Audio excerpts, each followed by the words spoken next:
The power of now. Chapter 5. The state of presence. It's not what you think it is. You keep talking about the state of presence as the key. I think I understand it intellectually, but I don't know if I have ever truly experienced it. I wonder, is it what I think it is, or is it something entirely different? It's not what you think it is. You can't think about presence, and the mind can't understand it. Understanding presence is being present. Try a little experiment. Close your eyes and say to yourself, I wonder what my next thought is going to be. Then become very alert and wait for the next thought. Be like a cat watching a mouse hole. What thought is going to come out of the mouse hole? Try it now. Well, I had to wait for quite a long time before a thought came in. Exactly, as long as you are in a state of intense presence, you are free of thought. You are still, yet highly alert. The instant your conscious attention sinks below a certain level, thought rushes in. The mental noise returns. The stillness is lost. You are back in time.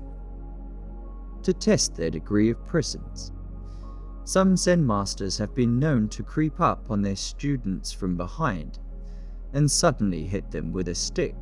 Quite a shock. If the student had been fully present and in a state of alertness, if he had kept his loin girded and his lamp burning, which is one of the analogies that Jesus uses for presence, he would have noticed the master coming up from behind and stopped him or stepped aside. But if he were hit, that would mean he was immersed in thought, which is to say absent, unconscious. To stay present in everyday life, it helps to be deeply rooted within yourself. Otherwise, the mind, which has incredible momentum, will drag you along like a wild river. What do you mean by rooted within yourself? It means to inhabit your body fully, to always have some of your attention in the inner energy field of your body, to feel the body from within. So to speak, body awareness keeps you present. It anchors you in the now. The esoteric meaning of waiting. In a sense, the state of presence could be compared to waiting. Jesus used the analogy of waiting in some of his parables. This is not the usual bored or restless kind of waiting that is a denial of the present, and that I spoke about already. It is not a waiting in which your attention is focused on some point in the future and the present is perceived as an undesirable obstacle that prevents you from having what you want. There is a qualitatively different kind of waiting, one that requires your total alertness. Something could happen at any moment, and if you are not absolutely awake, absolutely still, you will miss it. This is the kind of waiting Jesus talks about. In that state, all your attention is in the now. There is none left for daydreaming, thinking, remembering, anticipating.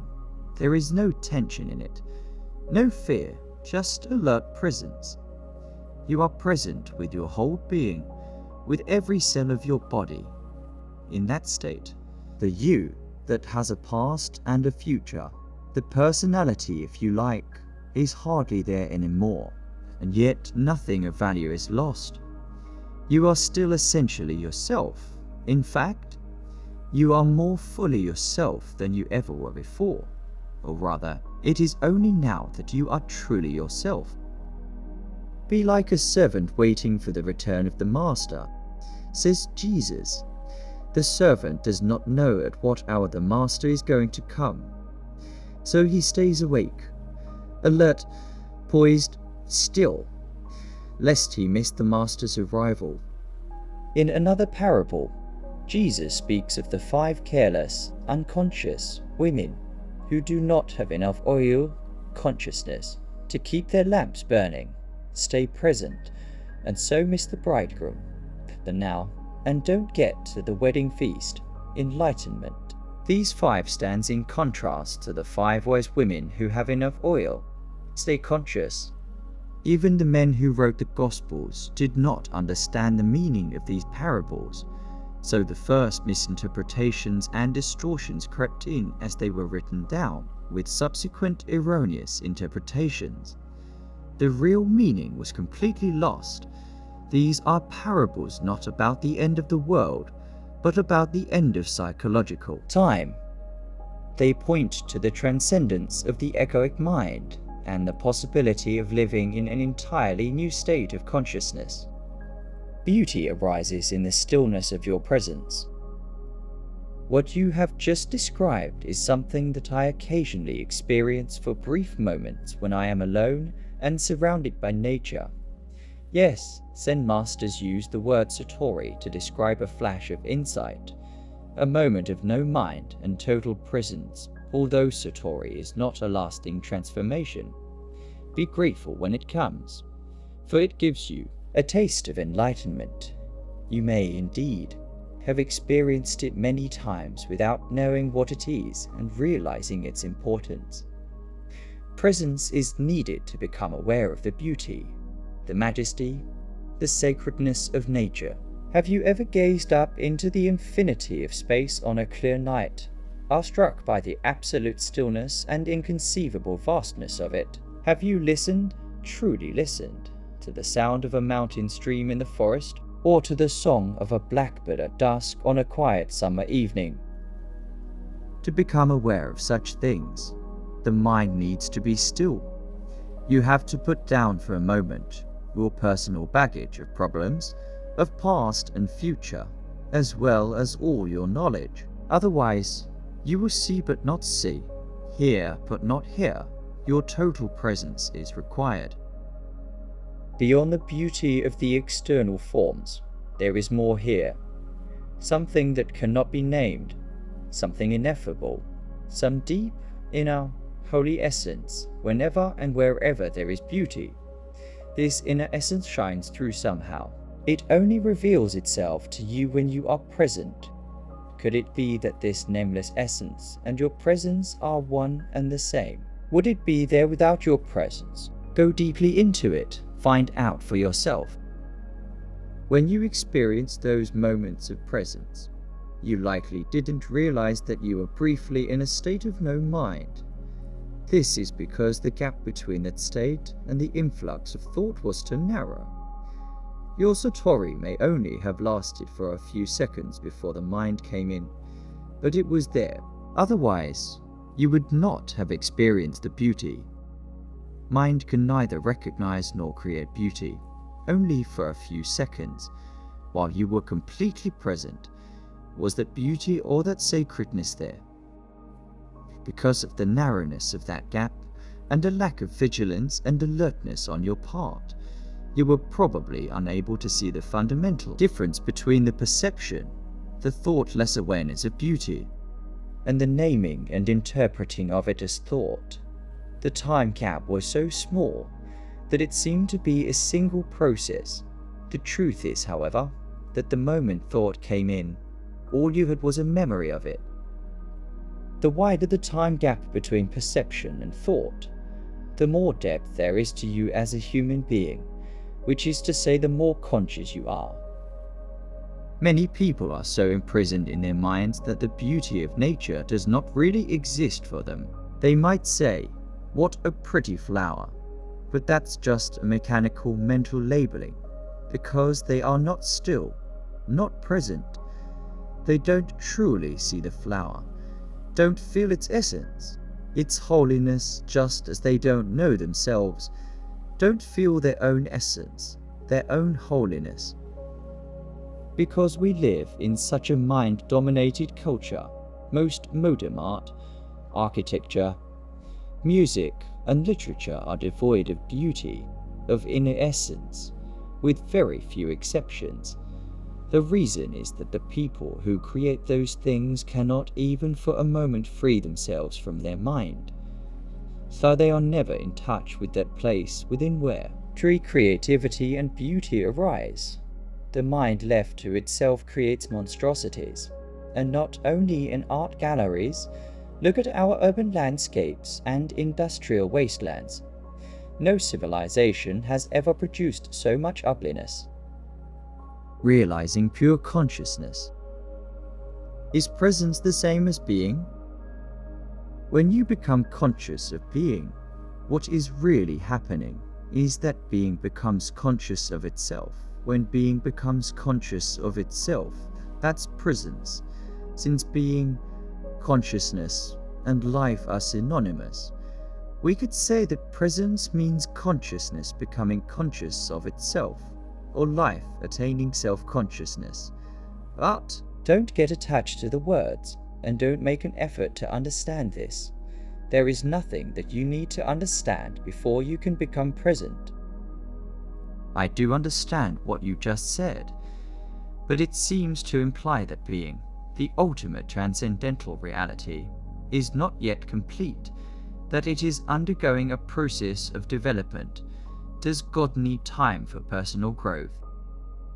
Yes, but only as seen from the limited perspective of the manifested universe.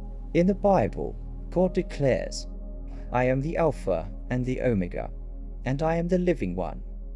In the timeless realm where God dwells, which is also your home, the beginning and the end, the Alpha and the Omega are one, and the essence of everything that ever has been and ever will be is eternally present in an unmanifested state of oneness and perfection totally beyond anything the human mind can ever imagine or comprehend.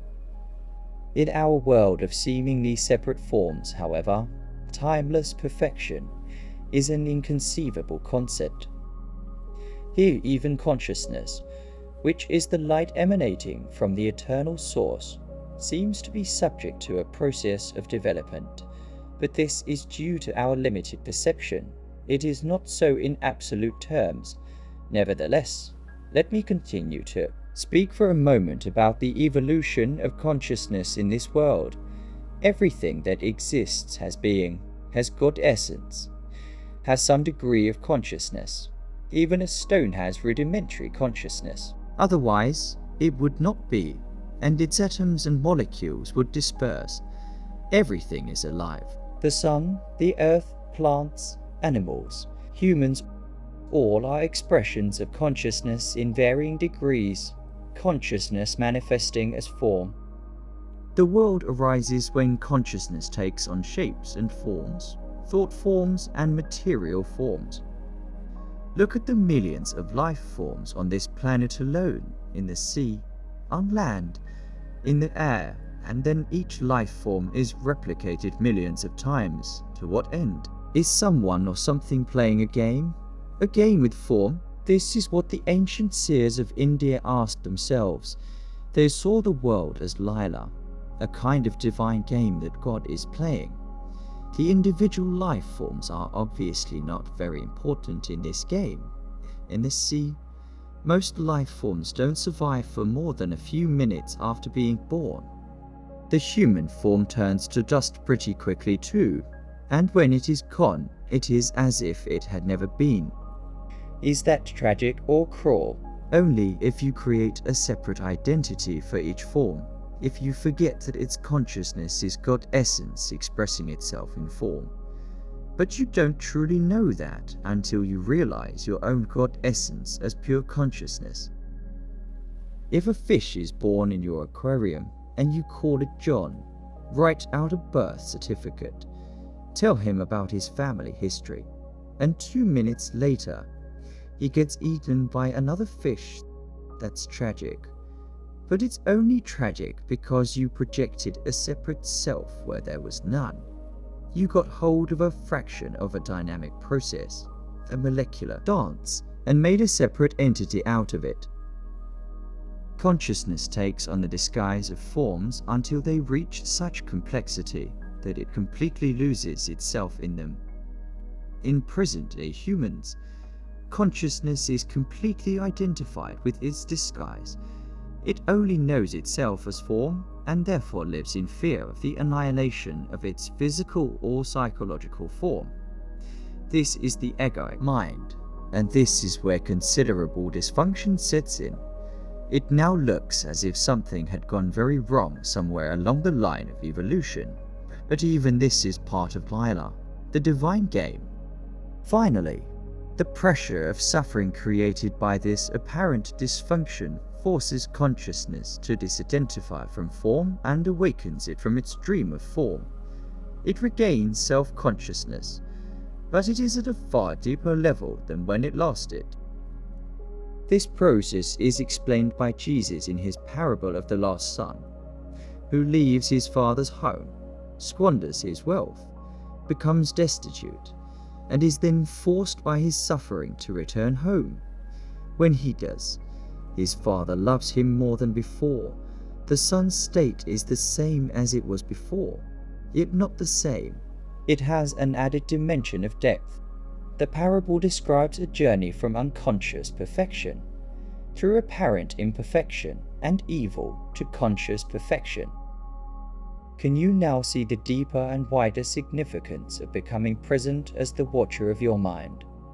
Whenever you watch the mind, you withdraw consciousness from mind forms, which then becomes what we call the watcher or the witness. Consequently, the watcher pure consciousness beyond form becomes stronger, and the mental formations become weaker. When we talk about watching the mind, we are personalizing an event that is truly of cosmic significance. Through you, consciousness is awakening out of its dream of identification with form and withdrawing from form. This foreshadows, but is already part of, an event that is probably still in the distant future as far as chronological time is concerned. The event is called the end of the world.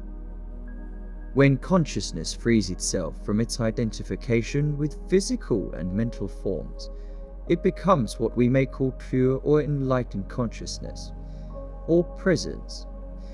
This has already happened in a few individuals, and it seems destined to happen soon on a much larger scale, although there is no absolute guarantee that it will happen. Most humans are still in the grip of the egoic mode of consciousness, identified with their mind and run by their mind. If they do not free themselves from their mind in time, they will be destroyed by it. They will experience increasing confusion, conflict, violence, illness, despair, madness. Egoic mind has become like a sinking ship. If you don't get off, you will go down with it. The collective egoic mind is the most dangerously insane and destructive entity ever to inhabit this planet. What do you think will happen on this planet if human consciousness remains unchanged? Already for most humans, the only respite they find from their own minds is to occasionally revert to a level of consciousness below thought. Everyone does that every night during sleep. But this also happens to some extent through sex, alcohol, and other drugs that suppress excessive mind activity. If it weren't for alcohol, tranquilizers, antidepressants, as well as the illegal drugs, which are all consumed in vast quantities, the insanity of the human mind would become even more glaringly obvious than it is already. I believe that, if deprived of their drugs, a large part of the population would become a danger to themselves and others. These drugs, of course, simply keep you stuck in dysfunction. Their widespread use only delays the breakdown of the old mind structures and the emergence of higher consciousness. While individual users may get some relief from the daily torture inflicted on them by their minds, they are prevented from generating enough conscious presence to rise above thought, and so find true liberation. Falling back to a level of consciousness below mind, which is the pre-thinking level of our distant ancestors and of animals and plants, is not an option for us. There is no way back. If the human race is to survive, it will have to go on to the next stage. Consciousness is evolving throughout the universe in billions of forms, so even if we didn't make it, this wouldn't matter on a cosmic scale. no gain in consciousness is everlast, so it would simply express itself through some other form. But the very fact that I am speaking here, and you are listening or reading this, is a clear sign that the new consciousness is gaining a foothold on the planet. There is nothing personal in this. I am not teaching you. You are consciousness, and you are listening to yourself. There is an Eastern saying, the teacher and the taught together create the teaching. In any case, the words in themselves are not important. They are not the truth. They only point to it. I speak from presence, and as I speak, you may be able to join me in that state. Although every word that I use has a history, of course, and comes from the past, as all languages. The words that I speak to you now are carriers of the high energy frequency of presence, quite apart from the meaning they convey as words.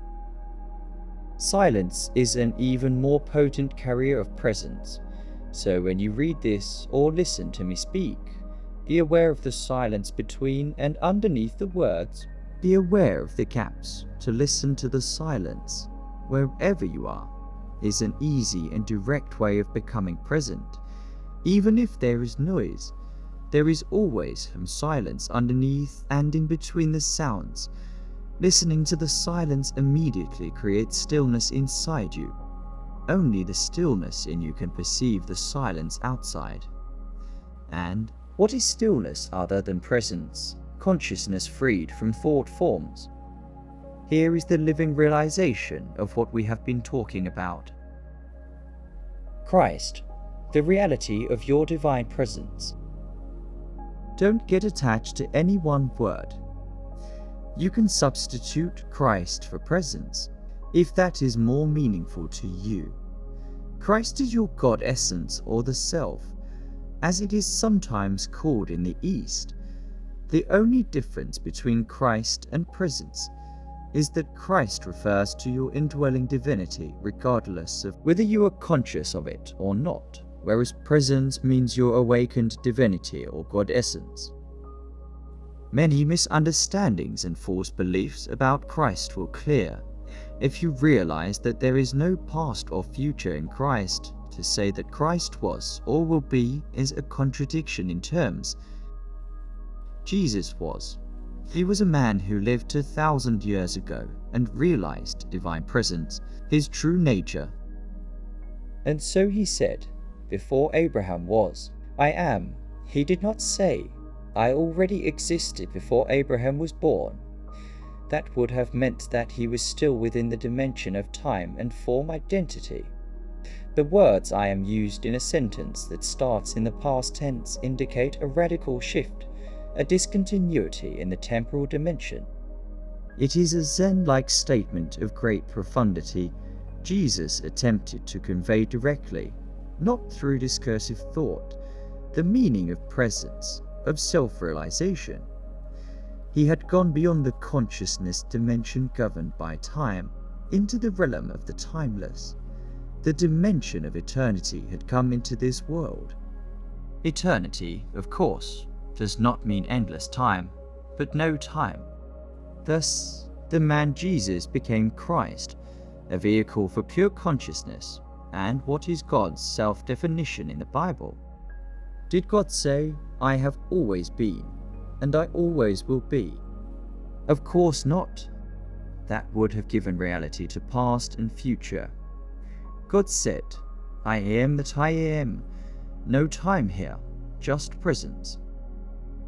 The second coming of Christ is a transformation of human consciousness, a shift from time to presence, from thinking to pure consciousness, not the arrival of some man or woman. If Christ were to return tomorrow in some externalized form, what could he or she possibly say to you other than this? I am the truth. I am divine presence. I am eternal life. I am within you. I am here. I am now. Never personalize Christ. Don't make Christ into a form identity. Avatars, divine mothers, enlightened masters, the very few that are real, are not special as persons, without a false self to uphold, defend, and feed. They are more simple, more ordinary than the ordinary man or woman. Anyone with a strong ego would regard them as insignificant, or more likely, not see them at all. If you are drawn to an enlightened teacher, it is because there is already enough presence in you to recognize presence in another. There were many people who did not recognize Jesus or the Buddha, as there are and always have been many people who are drawn to false teachers. Egos are drawn to bigger egos. Darkness cannot recognize light. Only light can recognize light. So don't believe that the light is outside you or that it can only come through one particular form. If only your master is an incarnation of God, then who are you? Any kind of exclusivity is identification with form, and identification with form means ego, no matter how well disguised. Use the master's presence to reflect your own identity beyond name and form back to you, and to become more intensely present yourself. You will soon realize that there is no mine or yours in presence. Presence is one. Group work can also be helpful for intensifying the light of your presence. A group of people coming together in a state of presence generates a collective energy field of great intensity. It not only raises the degree of presence of each member of the group, but also helps to free the collective human consciousness from its current state of mind dominance. This will make the state of presence increasingly more accessible to individuals. However, unless at least one member of the group is already firmly established in it, and thus can hold the energy frequency of that state, the egoic mind can easily reassert itself and sabotage the group's endeavors.